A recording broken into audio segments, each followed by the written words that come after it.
You wake up one day and groggily rub the sleep out of your eyes. After a few moments, you're alert enough to reach for your phone. Time to catch up on all the messages and Instagram likes and Facebook posts you missed during your sleep. Except your phone's not working. You have no service, and that should be impossible because you recently ditched T-Mobile. Shrugging, you reach for your laptop and flip it open, double-clicking on Firefox because Safari and Chrome are trash browsers. Oddly, Firefox refuses to load. You check your laptop's connectivity and sure enough, no service again. Weird, you think to yourself as you throw on some pants and check on your desktop, which also has no internet connection. Now, edging to a full-blown first-world panic, you head downstairs to make sure Mom paid the internet bill. You find her there in the kitchen aimlessly mixing something. You can't quite tell what it is because she has her back turned to you, but you think you hear her slightly groaning? Hesitantly, you call out to your mother, whose body suddenly jerks as she turns around slowly, moving very, very stiffly.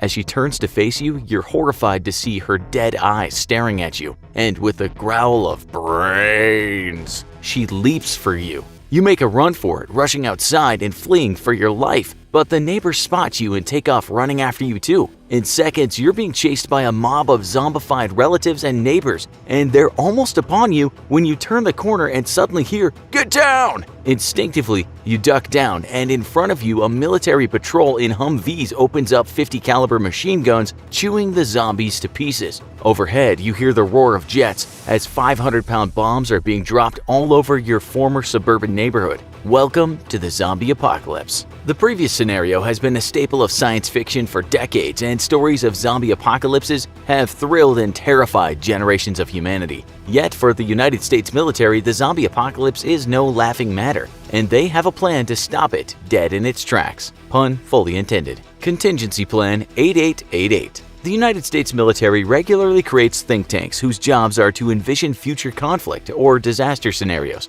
and then draw up military and civil responses to address these threats. Throughout the years, American war planners have created plans for everything, from nuclear war with the Soviet Union to an enemy invasion of the US mainland to responding to a massive asteroid or comet strike on planet Earth. Incredibly, the US military also has several contingency plans to combat an alien invasion, and that's no joke. These plans are highly secretive, as are the other contingency plans, and present military options to combat a variety of different alien invasion scenarios, at least to the best as our limited technology allows. Yet one of these contingency plans is unclassified and has been public knowledge for years. That's Contingency Plan 8888. Originally, ConPlan 8888 was developed as a teaching tool for American military planners. It was meant to be a fun exercise that introduced new war planners to the complexities of developing realistic response plans to a variety of contingencies. Because of the threat of war plans being made public, the instructors behind the original ConPlan 8888 exercises wanted to use a completely fictional scenario, rather than using realistic scenarios with real nations that could be misconstrued in the public eye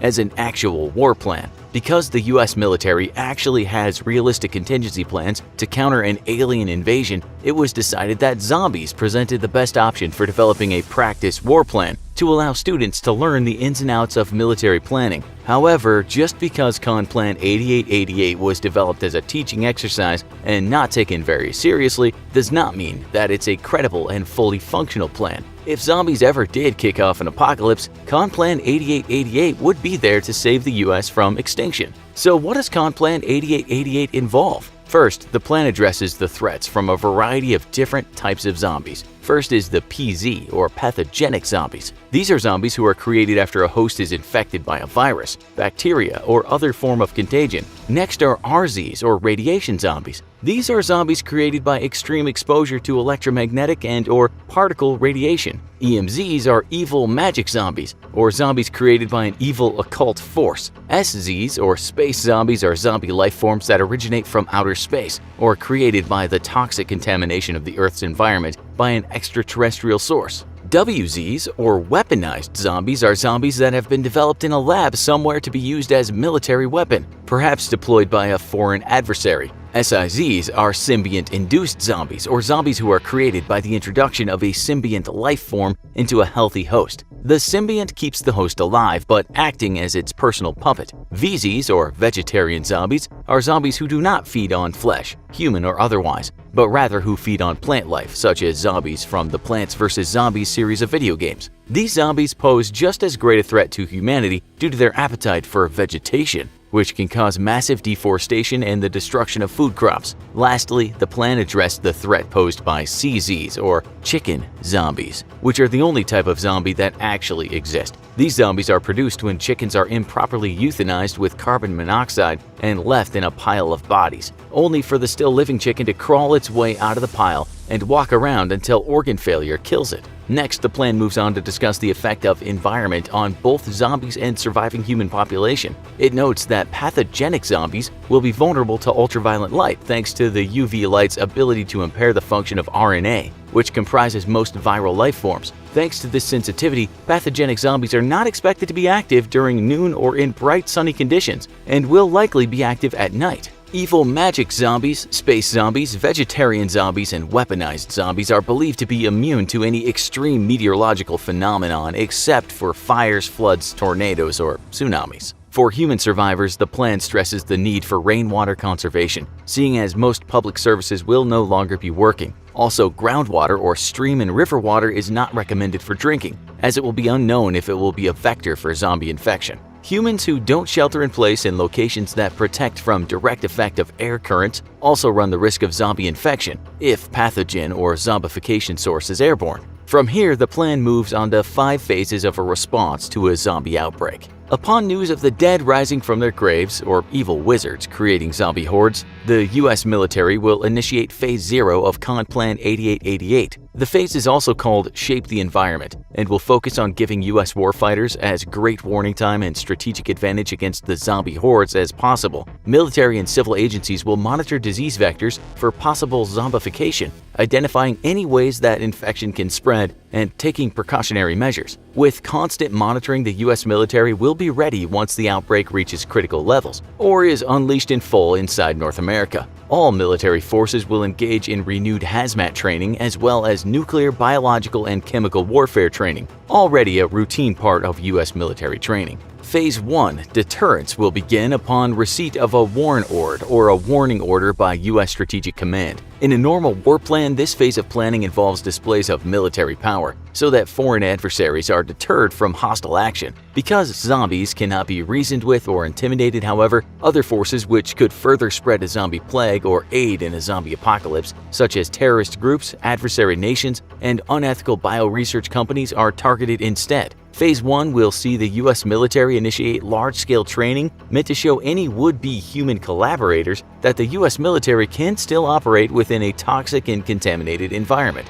hopefully deterring evil bioresearch companies or terrorists from aiding the zombie apocalypse. Phase 2, Seize the Initiative, will begin upon receipt of an alert order by US Strategic Command. This will immediately initiate a complete recall of all military and reserve personnel and the immediate implementation of all continuity of operations plans, or co-op plans as they're known, are meant to ensure that no matter what happens, all of the major military commands are able to continue functioning as well as the civilian government. The plan will deploy all ground, naval, and airborne command and control nodes, with preparations to remain deployed for at minimum 35 days. This will ensure that the US military remains in control of its forces no matter what happens next. US Strategic Command will reach out to potential adversary nations, such as Russia and China, and inform them of preparation for counter-zombie operations, conducting confidence-building measures to ensure these nations don't believe the mobilization is using the zombie threat as a cover for military action against their own countries. The US Air Force's Global Strike Command, in conjunction with assets from other services, will immediately generate forces for strike missions against zombie horde concentrations, not just here in the US, but abroad. The rest of the US military will immediately begin fortifying civilian defense zones and enforcing quarantines where applicable. Phase 3, Dominance, will initiate a massive American military response against the zombie threat. Combat operations must be swift and completely eradicate zombie concentrations, as even a lone survivor can reignite a zombie outbreak. Cities and other major population centers may need to be indefinitely blockaded by military forces while the civilians are relocated to more remote areas. Phase 4. Stabilization will begin no earlier than at least 40 days after the initiation of Phase 3 operations. U.S. military forces will begin initiating local reconnaissance operations in order to determine the strength of surviving zombie forces. They'll also locate isolated pockets of survivors and shepherd them to secure areas, as well as survey the status of basic civil services such as power, water, sewage, and lines of communication.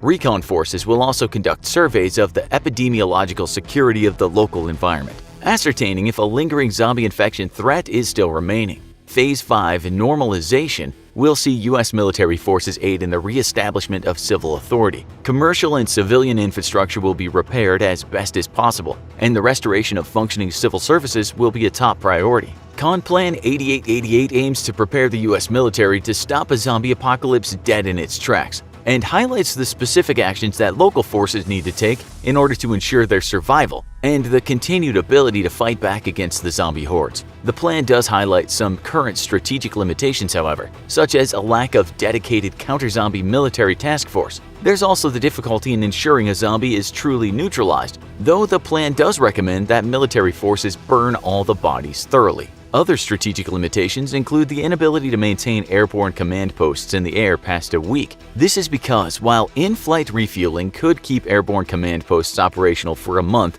or perhaps even more if needed, the airfields that support the tankers, which would fuel these aircraft, would likely be overrun by zombies very quickly. There are also serious defensive deficiencies for many of the nation's ground-based command and control nodes, as few command and control nodes within the United States are hardened facilities capable of withstanding a relentless horde of zombies. Con-Plan 8888 recommends that facilities maintain a stockpile of lumber and train their personnel how to weld, so they can better secure their facilities against outside intrusion. Lastly, the plan warns that there is little useful scientific data to be used by the U.S. military to counter a zombie threat, and war planners may need to turn to popular media for inspiration on destroying the Walking Dead. There's also a dire warning within Con-Plan 8888 that of all the different types of zombies that the U.S. military may have to face, evil magic zombies may prove to be the most difficult to defeat, as they're animated by evil magic. The plan suggests the recruitment of the Chaplain Corps to combat this threat. Do you think any plan could really stop a zombie apocalypse? What type of zombie would you be most afraid of? Let us know in the comments, and as always, if you enjoyed this video, don't forget to like, share, and subscribe for more great content before the zombies eat all our brains.